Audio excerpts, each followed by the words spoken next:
Welcome to Miles to Go, Going Away to College Exit Workshop. This is part two of the workshop. If you haven't seen part one, probably it's a good idea to go back and watch that first so you have the idea of what stresses we're talking about when we get to part two, the inappropriate ways of dealing with stress once you get to college. Now, typically, the number one issue you're going to deal with in college, without question, is going to be alcohol. Colleges don't create drinkers, they actually inherit them. Students arrive at college with an unhealthy attitude about drinking, well established during their high school years. Granted, some students initiate drinking during the college years, but many students enter college bringing with them the drinking practices that they honed to a fine point in high school. About 95% of university presidents consider alcohol to be the thing that they work on the most. It consumes the most of their time. Judith Ramley, former president of the University of Vermont, said this about drinking on college campuses. Underage drinking and excessive drinking have negative effects on everything we're trying to do as a university. They compromise the educational environment, the safety of our students, the quality of life on campus, town-gown relationships, and our very reputation as a university. Peter Lake, the director of the Center for Excellence in Higher Education Law and Policy, said this: high-risk alcohol use is the one thing connected to all, and I mean all, negative impacts in higher education. When you look at the idea of drinking on college campuses, when the Obama administration left office, they left behind a list of 60 potential programs that would possibly be adequate at addressing binge drinking in colleges. Now, remember, that was 2016 or 2017. Essentially, they left a list of 60 possible programs that might help with binge drinking. That kind of suggests that they don't have a program that actually works. College administrators see college drinking as an unsolvable problem. When schools have made efforts to reduce drinking among their students, and many have made considerable effort, they haven't had significant campus-wide success. With each failed effort, the image of college drinking as an intractable problem is reinforced, administrators are demoralized, and the likelihood that schools will devote resources to prevention programs decreases. The problem that you have is this: there is a solution. There's actually a way to decrease binge drinking on college campuses. Unfortunately, it's enforcement. And unfortunately, for enforcement being the answer, colleges are reluctant to do that because it makes them unpopular with students.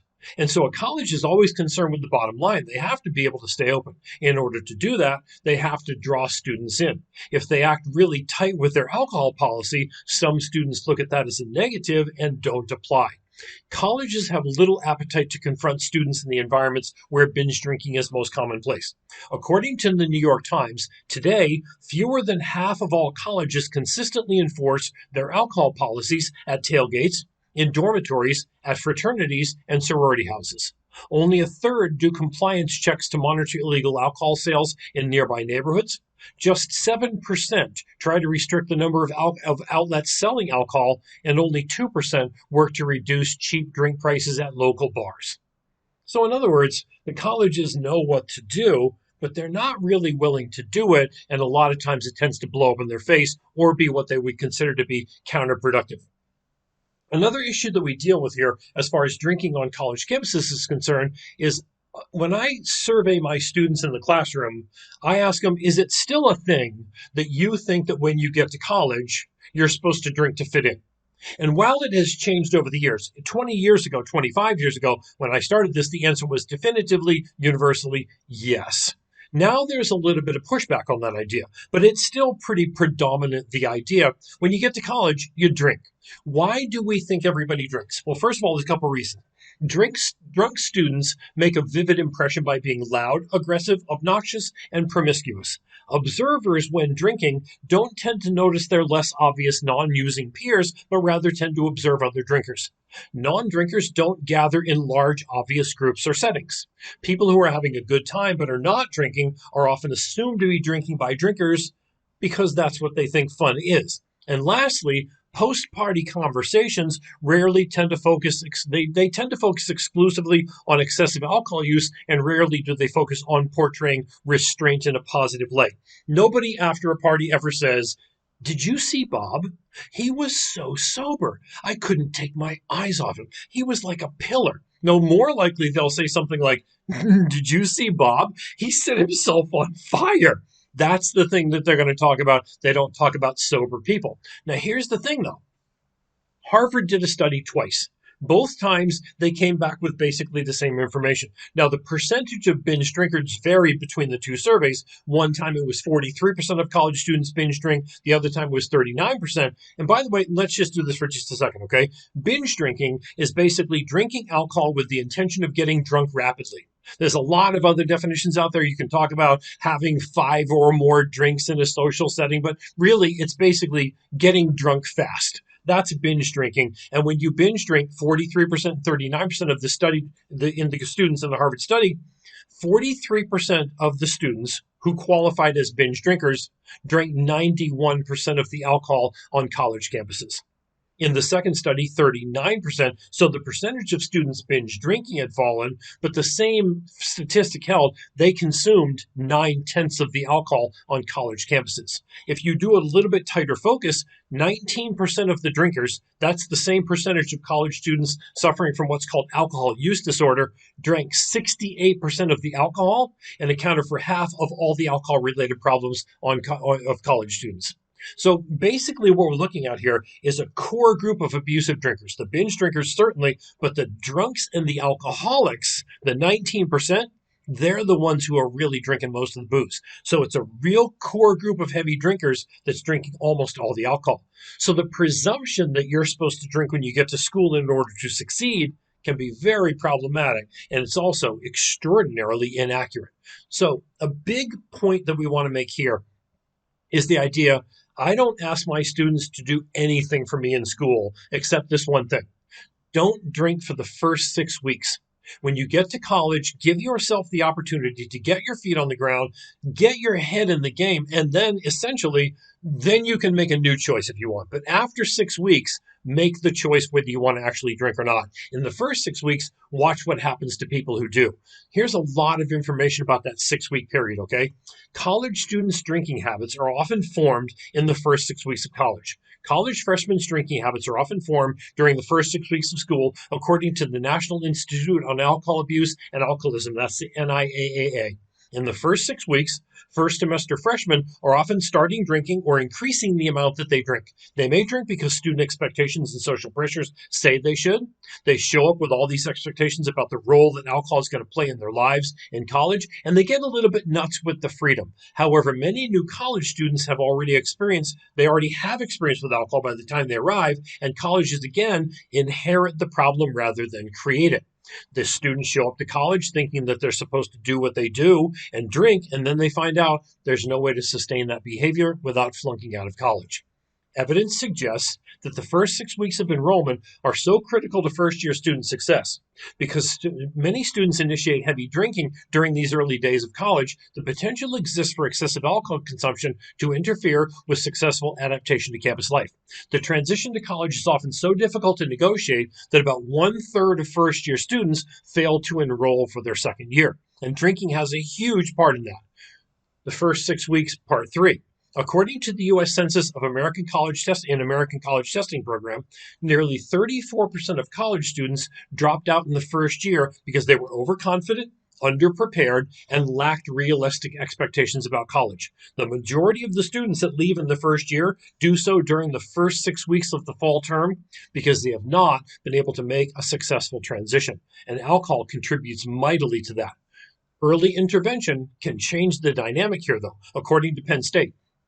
The first few weeks of college are critical time in shaping students' drinking habits. Research shows there's a spike in alcohol-related consequences that occur in the first few weeks of the semester, especially with college freshmen.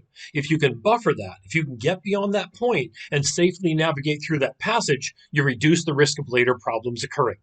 That's a really big deal. That 6 week thing is huge. It matters that you not drink when you first get there. Now, most of the students, this is, by the way, this is the thing I get the most feedback from my students about. They actually seek me out and comment on their experience for doing this. The ones who don't drink say this: it was hard.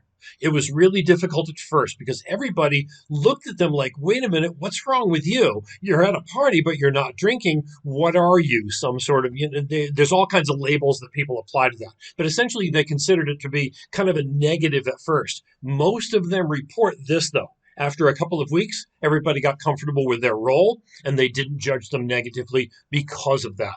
Most of them said, in fact, what happened is if somebody decided to give me grief about not drinking at a party, my friends would chime in and say, hey, he's cool, she's cool, leave them alone. They just don't drink.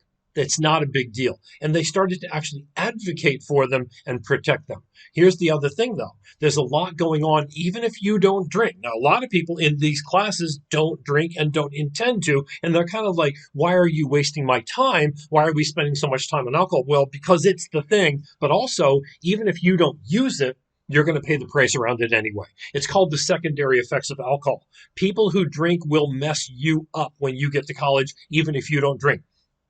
60% of you will have your sleep or study interrupted by a drunken student. 48% of you will have to take care of a fellow drunken student. Now, that doesn't mean to save their lives. That's a totally different statistic. We'll get to that later. This is more like hold their hair while they puke, pat them on the back. He didn't say that because he thinks you're one of those. He's just drunk. Make a tape of that. You'll wear that up by sophomore year. 29% of you will be insulted or humiliated by a drunken student. 20% of the females will experience an unwanted sexual advance because of somebody being drunk. 19% of you will have a serious argument or quarrel with a drunken student. 15% of you will have your property damaged or destroyed. And 9% of you will be hit, pushed, or assaulted by a drunken student. That's a lot. Even if you don't drink, it's going to cost you because others do. Binge drinking costs and consequences on college campuses are far reaching and very consequential. Binge drinkers are 21 times more likely to miss class, fall behind in schoolwork, engage in vandalism, be injured or hurt, engage in unplanned sexual activity, not use protection when having sex, get in trouble with the police, or drive drunk. On average, about 1,850 college students are going to die every single year as a result of their drinking. That includes car accidents and drunk driving deaths. Around 30,000 college students each year require medical attention to save their lives because they've OD'd on alcohol. Each year, 600,000 students between the age of 18 and 24 are unintentionally injured after drinking. Another 700,000 between 18 and 24 will be assaulted by another student who has been drinking. 100,000 people a year between the age of 18 and 24 on college campuses will be assaulted in a sexual assault or a date rape because of alcohol.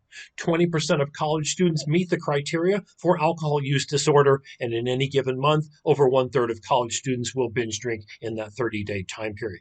Binge drinking is a big deal. Here's where this conversation starts to get it's very dark. And I apologize for that. And I'm going to give you some positive information at the end. Okay, let's make sure we understand this isn't all terror. And yet the beginning is really awful. It's basically about women and alcohol. College women, now you might think that college binge drinking is a male game, and mostly it is percentage-wise, but here's an article from the Alcoholism Clinical and Experimental Research Journal, and it says this: college women exceed the NIAAA drinking guidelines more frequently than college men. Female college drinkers exceeded the national drinking guidelines for weekly drinking more frequently than their male counterparts did. Women experience alcohol-related problems at lower levels of alcohol consumption than men do. Even if you hold constant for weight, there are differences in terms of how alcohol affects men and women. For example, men have more of an enzyme in their stomach, gastric alcohol dehydrogenase, that lowers the amount of alcohol that makes it into the bloodstream. So basically, guys get less bang for the buck per drink than females do. And this isn't a gender issue, by the way. This is just biological sex, male, female. There are biological differences between the two. Also, women have less blood going through the bloodstream than a man does at the same weight, so alcohol gets more concentrated in their bloodstream, so women suffer more consequence from drinking than men do. And so this says it's not just a male thing. Now, here's another thing you have to think about. Where is the most drinking going on, okay? Some studies indicate schools in the Northeast tend to drink a little bit more than the average. Schools with nationally ranked sports teams definitely do. Schools with numerous cheap supply chains for alcohol do. But the biggest factor out there that defines problematic drinking is how many heavily entrenched Greek systems exist? In other words, do you have a lot of frats and sororities? If you do, there's going to be some binge drinking going on there. Here's an example of how this plays out. If you're currently partying in high school, take your current use rate and multiply it by a factor of 2 to 3, and you'll have your college freshman year use rate. That's the colleges inheriting the drinkers, and the drinkers increasing the intensity of their drinking when they get there. If, however, you rush a fraternity or a sorority, take your current use rate and multiply it by a factor of 5 to 8. You can see how this becomes problematic, how this starts to become problematic. Here's the problem with binge drinking. The headlines over the past couple of years have been daunting, but you do have power here. You have the power to change this dynamic, because here's what they basically show. You can choose to make a difference. Fact, the lower the level of binge drinking on the campus you attend, the higher the quality of life. As an example, 74% of students on high binge drinking campuses have their sleep or study interrupted by a drunken student. On a low binge drinking campus, it's less than 40%. Example, 20% of students experience property damage on high binge drinking campuses, while only 6% reported on low binge drinking campuses. The point would be, you have the power to determine the quality of your college experience. Use the data to your benefit. Some colleges have binge drinking rates in the single-digit numbers. Some have them in the high 70s. Make sure you know the binge drinking rate on your campus and make your choice with the informed knowledge that if you choose a high binge drinking campus, your quality of life just went in the toilet. A few final thoughts, okay? We talked mostly about alcohol, because that's the thing, as we've said before, it will be the number one issue in your college life that will impact you socially, will impact you academically, will impact you economically, will impact you physically, will impact you emotionally. But there's other things at play, okay? There's a lot of weed being smoked these days. Legalization is on the roll, and it's not going to go away. But marijuana use in college is problematic.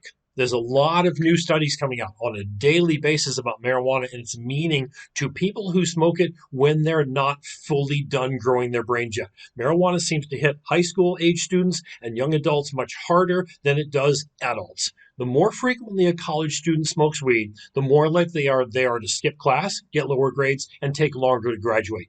THC in cannabis has been associated with an increase of psychosis in a dose-dependent manner. Regular cannabis users and heavy cannabis users are 2 to 4 times more likely to develop psychosis, respectively. Results from one of the largest longitudinal studies ever done, involving 50,000 male participants in the Swedish army, indicate that those who smoked weed before the age of 18 doubled their risk of schizophrenia. Those who used so chronically over 50 times before the age of 18 were 6 times more likely to compared to non-users to suffer from schizophrenia. And that's a big deal. If you're taking a freshman psych class, wait till you get to the schizophrenia section and you'll be daunted by how awful a disease that is. Heavy marijuana use during high school and college is also associated with what they call a downward socioeconomic spiral. When you look at students in America today, typically about 17% of them do less well economically than their parents did. The other 83% do better, except if you smoke a bunch of weed in high school, where 54% of the students who do that do less well economically and socially than their parents did. It's a big deal. Marijuana smoking is a big deal.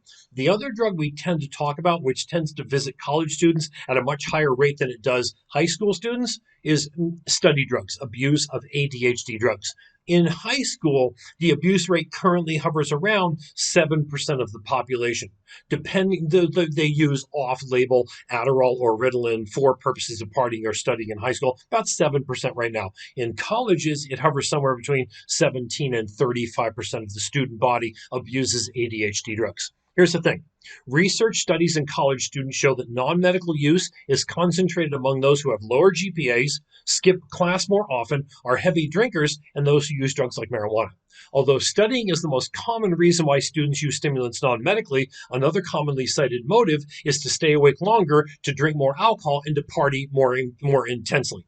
In many cases, prescription stimulants are used non-medically to meet academic demands without compromising the active social lifestyle, which often includes drinking, illicit drug use, and little time for studying. Yet there's no evidence that this compensatory strategy is effective. A Brown University study found that while Adderall users felt smarter, they didn't perform better in areas of reading comprehension, reading ease, and working memory. In fact, working memory, the facts you need to hold in your short term memory as you solve a math problem or figure out how to conjugate a verb in a foreign language, got a little bit worse. In fact, also, the University of Maryland researchers found that grades dropped for those who use study drugs, while grades improved for those who stopped using them and those who never started in the first place. One final thought. After all of that, please leave here today with a perspective that may not be so apparent from the material that we've covered. That perspective, you're actually doing many things better than your parents did at your age. You binge drink at lower levels than your parents did when they were your age. You smoke at much lower levels. You commit fewer crimes. You have fewer unwanted pregnancies. And risk taking behavior in teenagers and young adults has been declining for more than 2 decades. You represent, in fact, the next great generation of American youth. I truly do look forward to the world you will build and the grand things that you will accomplish. Thank you very much for joining us today. I really appreciate your time. I hope this was helpful in letting you know a little bit of information about how to decide how you proceed from right now through the first semester of your freshman year of college. If it did, I'm really happy that that's the case. Have a nice day. Have a nice, successful life. Take care.